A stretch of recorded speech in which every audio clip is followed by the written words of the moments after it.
ರಮಣ ನಿಮ್ಮ ತಾವಿಂದ ತಗೊಂಡೋಗಿರೋ ಫ್ಲವರ್ ಪಾಟು ಸಿಡಿದ್ಬಿಡ್ತು. ನನ್ನ ಹೆಂಡತಿ ಅದನ್ನ ಹಚ್ಚಕ್ಕೆ ಹೋಗಿ ಸಿಡ್ತು. ಕೈ ಹಣೆ ಎಲ್ಲ ಗಾಯ ಆಗ್ಬಿಡ್ತು.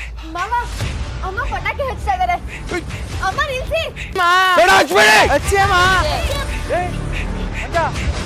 ಅವರೇ ಕಲ್ಲ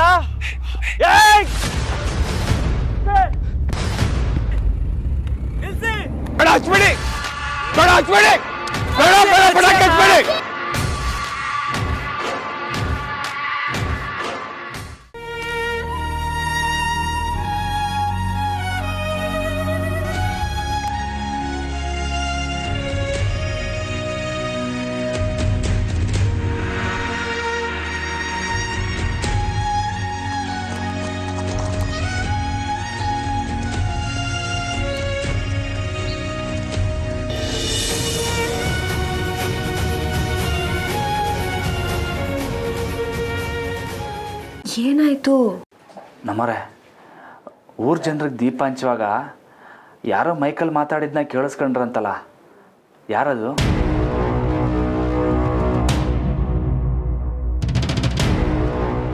ಹೇಳಿ ನಮ್ಮರೆ, ನೀವೇನೋ ನಂತವ ಮುಚ್ಚಿಡ್ತಾ ಇದ್ದೀರಾ.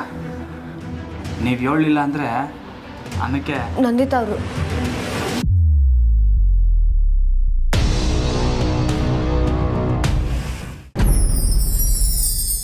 ಮುಂಚೆ ಮುಟ್ಟಿದ್ರೆ 100 ಮೈಲಿ ದೂರ ಓಡ್ತಾ ಇದ್ರಿ, ಈಗೇನು?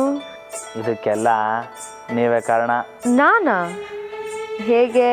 ಮಾಡೋದೆಲ್ಲ ಮಾಡಿಬಿಟ್ಟು ಇವಾಗ ನನ್ನೇ ಆಟ ಆಡಿಸ್ತೀರಾ? ಈಗ ಆಟ ಆಡ್ಸೋಂಥದ್ದು ಏನಾಯ್ತು? ಮತ್ತೆ ಶಾನ ದಿವಸ ಆಯ್ತಲ್ಲ, ಅದಕ್ಕೆ ಅಮ್ಮನ್ ಕರೀಲ? ಬೇಡ. ಲೇ ರಾಮ, ಇನ್ ಮ್ಯಾಕಿಲ್ಲೇ ಇರ್ತೀನಿ ಕಲ್ಲ ಅಂತವ. ಆ ಮಾತಿಗೆ ಮೋಸ ಮಾಡ್ಬಿಟ್ನೇನೋ ಅನಿಸ್ತೈತೆ. ಅಳ್ಬೇಡಿ ರಾಮೋರೆ, ಮಾವನ್ನ ಮನೆಗೆ ಹೋಗ್ಬಿಟ್ಟು ಬಂದ್ರ? ಆಸ್ಪತ್ರೆಗೆ ಬಿಟ್ಟು ಬಂದ್ಬಿಟ್ಟೆ.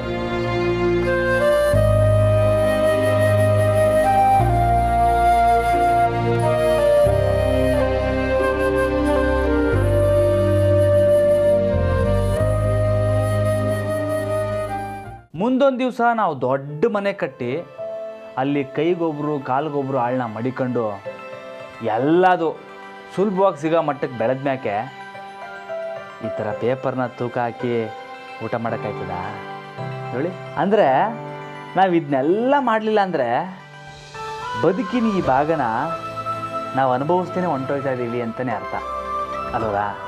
ನಮ್ಮರೆ, ಒಂದು ಒಳ್ಳೆ ಕತೆಗೆ ಒಳ್ಳೆ ಕಷ್ಟ ಇರಬೇಕಂತೆ. ನಮ್ಮದು ಒಳ್ಳೆ ಕತೆ ಆಯ್ತಿದೆ ನಮ್ಮ. ಯಾವಾಗಿದ್ರೂ ಸಂದಾಗ ಓದ್ತೀರಾ, ಆದರೆ ಅದನ್ನ ಈಗಲೇ ಓದಿ ಮುಗಿಸಿ ಆದಷ್ಟು ಬಿರ್ನೆ ದೊಡ್ಡ ಆಫೀಸರ್ ಆಗಿ ನಮ್ಮ ಗುಟ್ಟ ಮಕ್ಕಳಿಗೆ ಓಬವ್ವ ಝಾನ್ಸಿ ರಾಣಿ ಕತೆಗಳ ಜೊತೆಗೆ ನನ್ನ ಜಾನಕಿ ರಾಣಿದು ಕತೆ ಹೇಳ್ತೀನಿ.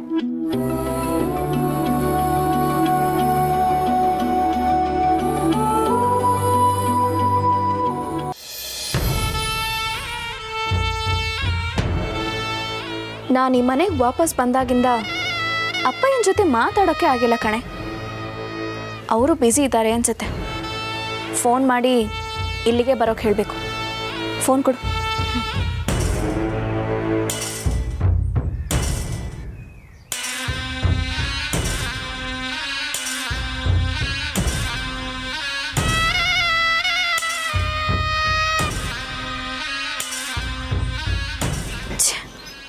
ರಿಸೀವೇ ಮಾಡಲಿಲ್ಲ.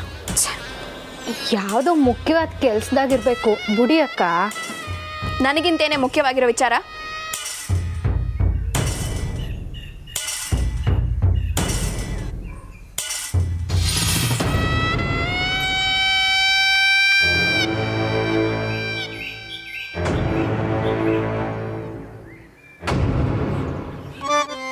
ಹಲೋ ಅಪ್ಪಯ್ಯ,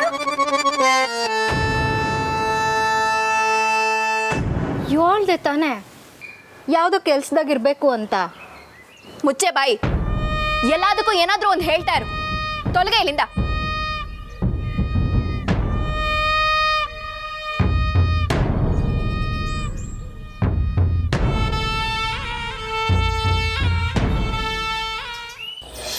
ಏನು ತಾಯಿ ನಿನ್ನ ಮಾತು, ನೀವು ಹೇಳಿದ ತಕ್ಷಣ ಈಗ ಆಗೋಯ್ತಲ್ಲ.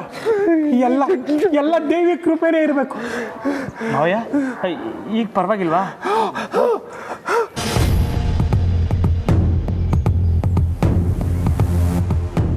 ಪಾರ್ವತಿ ಇವಳಿನ್ನೂ ಸತ್ತಿಲ್ವಾ? ಅದು ಹೇಗೆ ಸಾಧ್ಯ? ಅದು ಈ ದಡ್ಡನ ಹತ್ರ ಬಂದು ಸೇರ್ಕೊಂಡಿದ್ದಾಳಲ್ಲ. ರಾಮೋರೆ, ದೇವಸ್ಥಾನಕ್ಕೆ ಪ್ರದಕ್ಷಿಣೆ ಹಾಕಿದ್ರೆ ಒಳ್ಳೇದು ಅಂತ ಹೇಳಿದ್ರಲ್ಲ, ಬನ್ನಿ ಹೋಗೋಣ. ಅಲ್ಲ ಮಾವಯ್ಯ ಬನ್ನಿ ಹಿಂದೆ ಬನ್ನಿ. ಅಮ್ಮ ಸಾಹೇಬ್ರೆ, ಹುಡುಗಿ ಪವರ್ಫುಲ್ ಇರಬೇಕು. ನೀವು ಸ್ವಲ್ಪ ಬಾಯಿ ಮುಚ್ಕೊಂಡಿರ್ರಿ, ನಿಮ್ಮದು ಬೇರೆ ಬಗ್ಗರಣ ಇಲ್ಲಿ ಎತ್ತರ ಮೇಲೆ. ಯೋಗ್ಯರ ನೀನು ಅಪ್ಪಣ್ಣನ ಮದುವೆ ಆದ ದಿನಾನೇ ನಾನು ನಿನ್ನ ಕಥೆ ಮುಗಿಸ್ಬಿಡಬೇಕಾಗಿತ್ತು. ಆಗೋ ತಪ್ಪಿಸ್ಕೊಂಡ್ಬಿಟ್ಟೆ. ನನ್ನ ತಂಗಿ ಬಯಸಿದ್ದ ಬದುಕನ್ನು ನೀನು ಕಿತ್ಕೊಂಡ್ಬಿಟ್ಟೆ. ನೀನು ಬದುಕಿರಬಾರ್ದು. ತಾಯಿ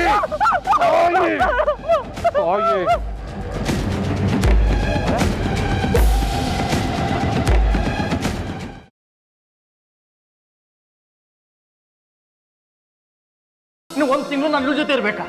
ಎಸ್ ಅಫ್ಕೋರ್ಸ್. ಅಷ್ಟು ಮಾತ್ರ ಅಲ್ಲ, ಆ ನಿಮ್ಮ ಅಫೇರ್ ಜೊತೆ ನೀವಿರೋ ಹಾಗಿಲ್ಲ.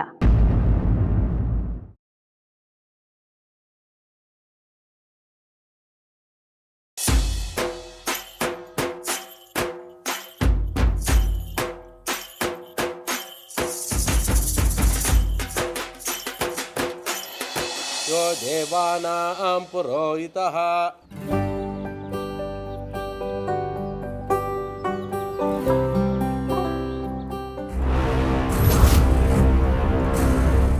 ಅಯ್ಯೋ ಕಮ್ಲಿ, ಸಾರಿ, ಕೈ ತಾಕಿ ಬೈ ಮಿಸ್ಸಾಗಿ ಆಗೋಯ್ತು. ನೀವೆಲ್ಲ ಇಲ್ಲೇ ಇರಿ, ನಾನು ಹೋಗಿ ಬಟ್ಟೆ ಬದಲಾಯಿಸ್ಕೊ ಬರ್ತೀನಿ.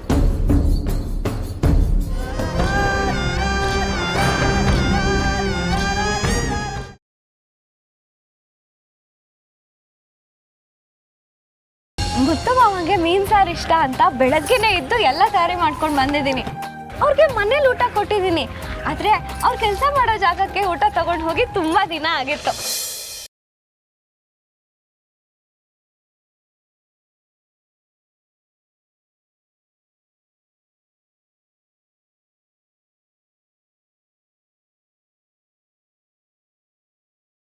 ಇದೇನಿದು ಗಾಳಿ ಇವತ್ತು ಈ ಕಡೆ ಬೀಸ್ತಿದೆ?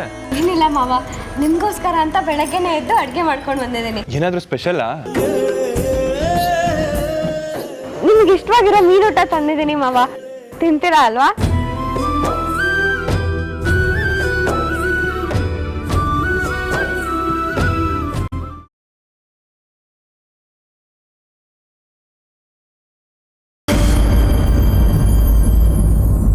ಹುಡುಗಿ, ಏನು ಮಾಡ್ತಾ ಇದೀಯ ನೀನು?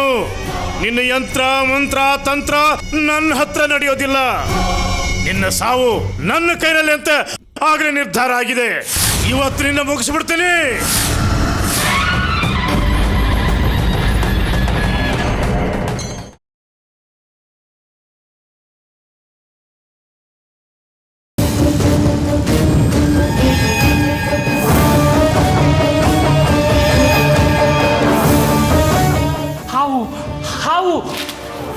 ಹಾವು ಎಲ್ಲ ಹಾವು?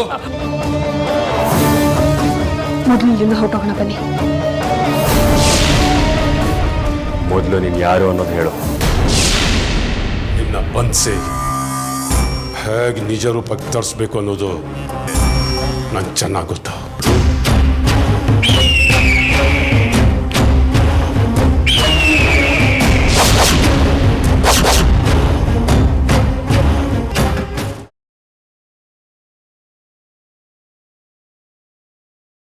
ಚಿಕ್ಕಪ್ಪ, ಏನಪ್ಪ ಅದೇ ಫಾರಿನ್ ಟ್ರಿಪ್ಪು? ಗೀತಾ ಲಕ್ಕಿ ಹೋಗಲ್ಲ ಅಂತ ಹೇಳಿದ್ರಲ್ಲ, ಕ್ಯಾನ್ಸಲೇ ಮಾಡಿಸ್ಬಿಟ್ಟೆ. ನಾನು ಪಿಂಕಿ ಅವರು ಹೋಗ್ಬೋದಲ್ವಾ? ಲಕ್ಕಿ ಗೀತಾ ಹೋಗದೇ ಇದ್ರೂ ಪರವಾಗಿಲ್ಲ, ನಾವು ಹೋಗ್ತೀವಿ ಅನ್ನೋದು ನಿನ್ನ ಮಾತಿನ ಉದ್ದೇಶ. ಆಯಿತು, ಹೋಗಿ ಬನ್ನಿ. ಅಪ್ಪ, ಮನ್ಸು ಬದಲಾಯಿಸಿದ್ದೀನಿ. ನಾನು ಗೀತಾ ಫಾರಿನ್ ಟ್ರಿಪ್ ಹೋಗಿ ಬರ್ತೀವಿ.